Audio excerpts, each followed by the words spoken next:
Shalom, selamat sore Bapak Ibu Saudara-saudari yang terkasih dalam nama Tuhan kita Yesus Kristus. Pada sore hari ini kita kembali lagi di ibadah jam doa renung kita. Kita mau menyampaikan segala isi hati kita kepada Tuhan, segala pergumulan kita kepada Tuhan. Mari Bapak Ibu, kita mau mempersiapkan hati kita.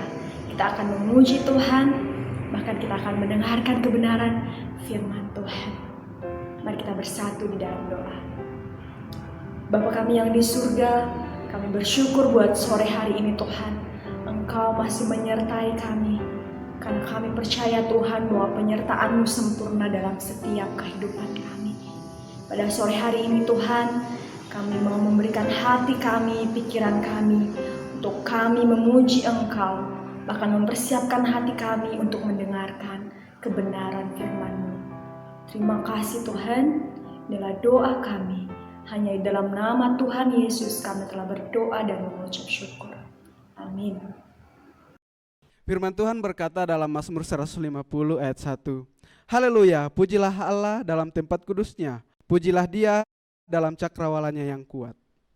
Pujilah Dia karena segala keperkasaannya. Pujilah Dia sesuai dengan kebesarannya yang hebat. Biarlah segala yang bernafas memuji Tuhan. Haleluya.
dan damai sejahtera dalam iman kamu, supaya oleh kekuatan Roh Kudus, kamu berlimpah-limpah dalam pengharapan.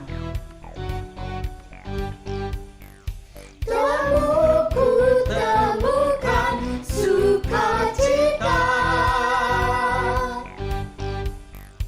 dunia takkan sanggup untuk berikan. Segala bebanku pun digantikan, selama ku ada di dalammu. Kaulah sukacita, pengharapan dan kehidupan. Kau beri kekuatan, haleluya, bersukacita selamanya.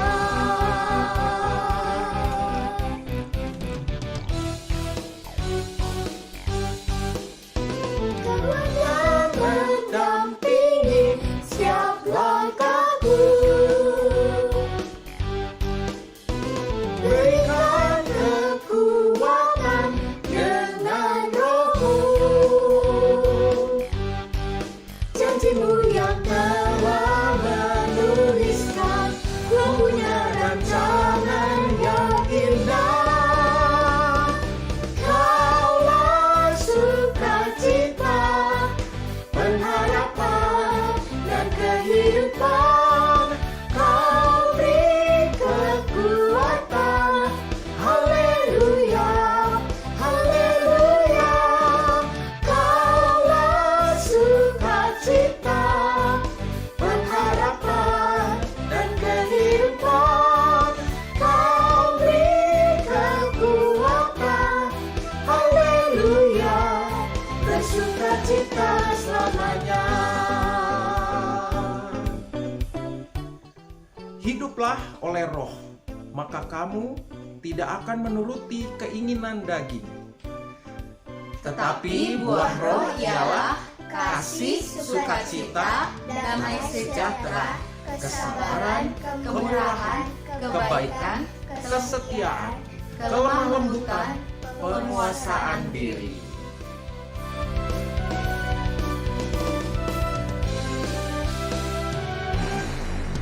Kaulah sukacita, pengharapan dan kehidupan. Kau beri kekuatan, haleluya, haleluya.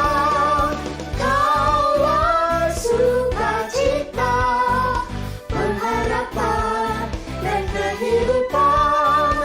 Kau beri kekuatan, haleluya, haleluya. Kaulah sukacita, pengharapan dan kehidupan. Kau beri kekuatan, haleluya, bersukacita, haleluya, bersukacita selamanya.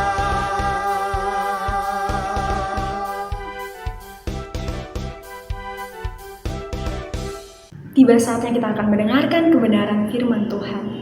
Sebab firman Tuhan adalah pelita bagi kaki kita dan terang bagi jalan-jalan kita. Mari kita mempersiapkan hati kita untuk mendengarkan kebenaran firman Tuhan.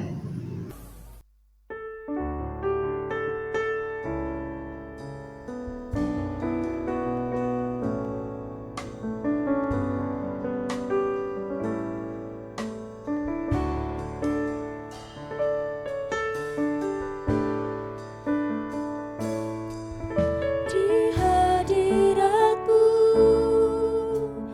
ku bersujud, menikmati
sujud menikmati kehadiran-Mu.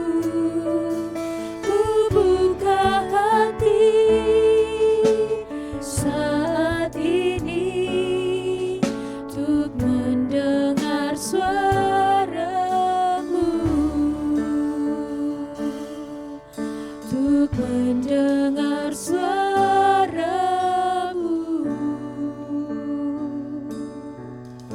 untuk mendengar suara-Mu.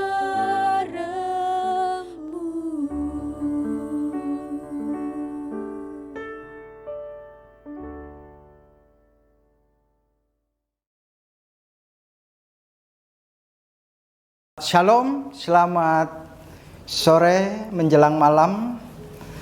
Pada jam doa persekutuan hari ini, saya ingin merenungkan dari Kitab Mazmur 119 ayat 153 sampai 160. Tapi sebelumnya, mari kita berdoa. Tuhan Bapa kami yang ada di dalam surga, kami ucap syukur dan terima kasih kalau sore menjelang malam ini kami boleh beribadah persekutuan doa.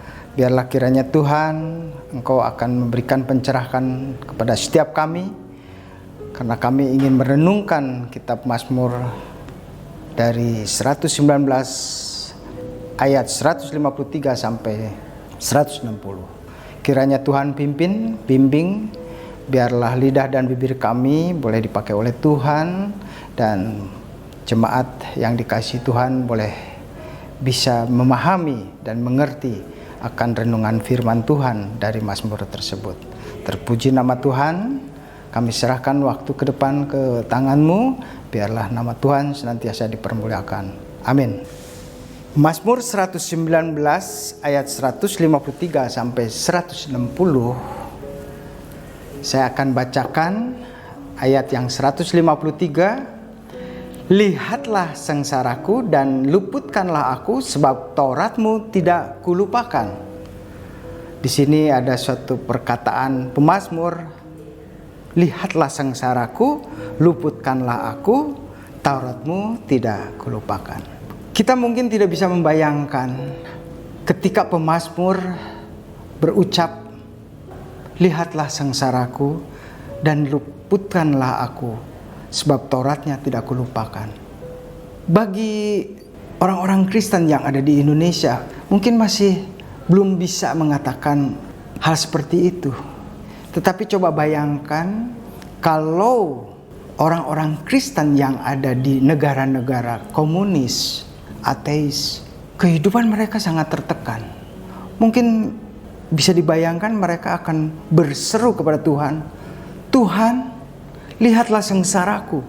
Memang luar biasa. Saya bisa membayangkan kalau mereka bisa berseru demikian itu seperti pemazmur.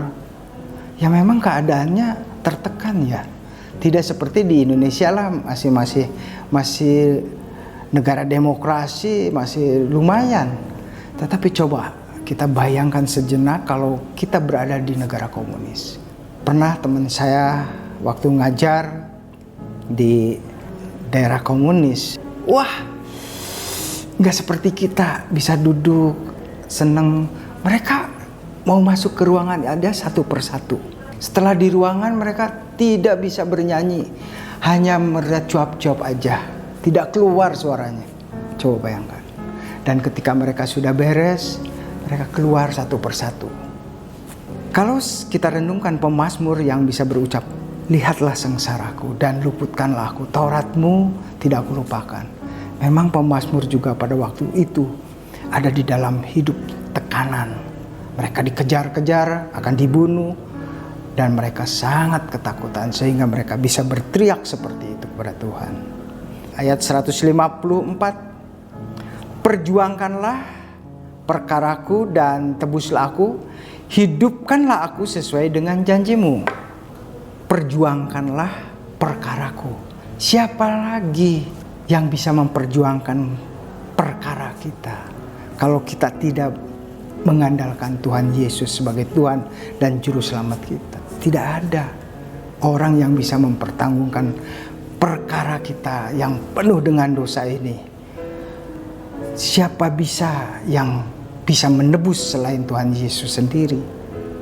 Siapa yang bisa menghidupkan sesuai dengan janji-janjinya? Tidak ada selain Tuhan Yesus sendiri yang sanggup memperjuangkan perkara kita di hadapan Allah dan menebus kita untuk dihidupkan sesuai dengan janji-janjinya.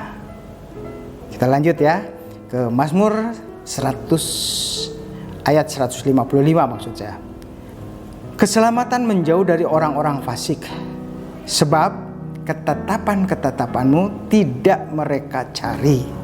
Apa sih perbedaannya orang fasik dengan kita? Apa sih?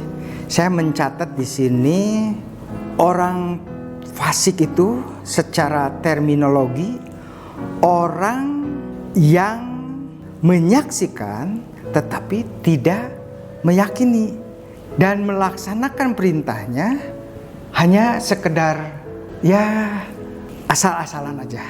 Kira-kira begitu ya orang fasik itu. Nah di sini kita lihat keselamatan menjauh dari orang-orang fasik sudah jelas karena mereka itu tidak melaksanakan perintah-perintah Tuhan. Dia meyakini, dia mendengar, tapi dia tidak melakukan. Ya, itulah orang fasik. Sebab ketetapan-ketetapannya daripada Tuhan juga tidak dicari, bahkan diabaikan. Nah, beda dengan kita. Mereka orang fasik tuh tingkah lakunya seperti begitu ya. Tetapi kita tidak. Tentunya pemazmur juga mengingatkan kita bahwa kita itu bukan orang fasik. Dan kita terus melaksanakan perintah-perintahnya itu. Ayat ke-156, rahmat-Mu berlimpah ya Tuhan. Hidupkanlah aku sesuai dengan hukum-hukum-Mu. Di sini kembali lagi pemazmur berseru. Hidupkanlah aku sesuai hukum-Mu. Nah di sini setiap hari Tuhan sudah memberikan rahmat yang setiap hari baru bagi kita. Rahmat untuk berkelimpahan pengampunannya kepada kita. Bukan sekedar rahmat secara materi saja, tetapi rahmat yang diberikan Tuhan Yesus kepada kita setiap hari. Rahmatnya itu rahmat pengampunan bagi kita. Dan tidak ada seorang pun manusia setiap hari yang tidak berbuat dosa. Nah, itu saya juga meyakini kita bukan meminta suatu rahmat materi saja, tetapi kita harus meminta rahmat yang berkelimpahan dalam pengampunan akan kekurangan, kelemahan, dan dosa kita. Ayat 157, pengejar dan lawanku banyak, tetapi aku tidak menyimpang dari perintah-perintah-Mu. Saya lanjutkan ke 158, melihat pengkhianat-pengkhianat aku merasa jemu karena mereka tidak berpegang pada janji-Mu. Pemazmur juga banyak pengikutnya, tetapi pengikut yang bagaimanapun ada di sana. Ada pengkhianat itu artinya di depan kita mereka baik, tetapi di belakang kita mereka akan membinasakan kita. Seperti pemazmur, dia dikejar-kejar akan dibunuh. Itu oleh siapa? Oleh mertuanya sendiri. Bayangkan, kalau berhadapan muka dengan muka mungkin tidak, tetapi diam-diam dia mengejar dan mau membunuhnya. Perilaku pengkhianat itu seperti itu. Di depan kita baik, tetapi di belakang kita dia mau coba menusuk kita. Nah itu kita juga pasti ya, kalau kita punya sahabat, teman dekat, ya di depan baik-baik kita ngobrol, tapi di belakang dia menghasut. Saya sering kali menonton film kerajaan ya. Baru-baru ini saya nonton film di Netflix. Waduh, mereka baik-baik di depan kita, di depan mereka ya maksud saya, di depan pemimpinnya. Di belakang dia menghasut rakyatnya atau sahabat yang lainnya untuk melawan. Coba bayangkan. Nah, pemazmur juga tidak berbeda seperti demikian adanya. Banyak musuhnya, banyak pengkhianat-pengkhianatnya. Tetapi ya mereka terus mengikutinya. Mereka tidak memegang pada janji-janjinya. Janji daripada Allah. Kita lanjut, lihat 159, ayat yang 159. Lihatlah betapa aku mencintai titah-titah-Mu ya Tuhan. Hidupkanlah aku sesuai dengan kasih setiamu. Pemazmur tidak berbeda dengan kita, cuman beda alamnya saja, beda zamannya saja. Pemazmur senantiasa mengikuti, mencintai titah-titahnya, tetapi mereka juga terus bermohon kepada Allah yang mereka sembah untuk mendapatkan suatu kehidupan yang bagaimana. Tentu bukan kehidupan saja yang sementara kita di dunia, tetapi kehidupan kekekalan kelak, hidup bersama-sama dengan Allah untuk selama-lamanya. Kita lanjut ke ayat 160, ayat yang terakhir. Dasar firman-Mu adalah kebenaran dan segala hukum-hukum-Mu yang adil adalah untuk selama-lamanya. Di sini poinnya, bahwa dasar firman Tuhan adalah kebenaran dan hukum-hukumnya adalah adil. Tetapi bukan hanya adil, hukum-hukumnya begitu juga dengan kasih. Pada zaman Taurat hanya dikatakan hukum yang adil, tetapi pada zaman kasih bukan saja adil, tetapi ada kasih. Orang gampang kalau bicara tentang kasih, kita juga gampang mengatakan dan tahu tentang kasih. Ketika kita berdosa, tentu kita akan berdoanya, Tuhan ampunilah saya. Tidak mungkin kita berkatakan, Tuhan hukumlah saya karena saya telah berdosa. Enggak, pasti kita berdoanya minta pengampunan, minta dikasihani. Tetapi hukum yang adil daripada Allah itu, adil berarti orang yang berdosa tetap harus ada hukumannya. Ada firman Tuhan yang mengatakan, tidak sekali-kali kita bebas dari hukuman. Jadi keadilan Allah, orang yang berdosa harus dihukum. Kira-kira renungan sore hari ini saya renungkan seperti demikian, dan mudah-mudahan ini menjadi suatu pencerahan bagi kita semua. Karena hanya berpegang, hanya mengandalkan Allah, hanya berpegang kepada perintah-perintahnya dan menjalankan perintah-perintahnya, hidup kita bukan saja sekedar di dunia ini yang sementara, tetapi hidup kita akan menuju ke dalam kekekalan dan hidup bersama Allah Bapa di surga untuk selama-lamanya. Tuhan Yesus memberkati. Mari kita berdoa. Tuhan, Bapa kami yang ada di dalam surga, firman-Mu telah kami renungkan. Biarlah firman-Mu ini boleh memberikan suatu pencerahan kepada setiap kami, sehingga kami boleh mengikuti perintah-perintah-Mu sesuai dengan janji-janji-Mu. Terima kasih Tuhan untuk renungan pada sore hari ini menjelang malam. Kiranya Tuhan Engkau akan memberkati setiap kami. Terpuji nama Tuhan, dan di dalam nama Tuhan Yesus kami sudah bersyukur dan berdoa. Amin.